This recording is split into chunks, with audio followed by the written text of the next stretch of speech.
یکی از سبب‌های جنگ و جدال در عائله بی اهمیتی به نماز است. الله تعالی میگه حافظوا علی الصلوات والصلاة الوسطى وقوموا لله قانتین.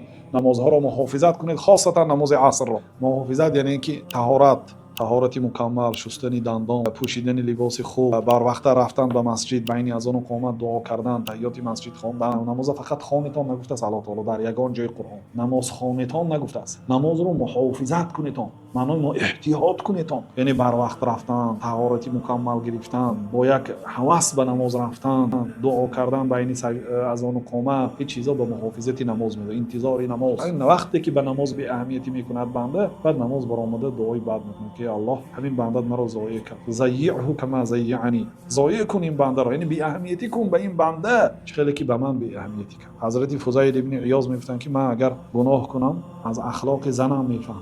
زنم که مرا اطاعت نکرد، من میفهمیدم که من یگان الله تعالی را ناراضی کرده هستم.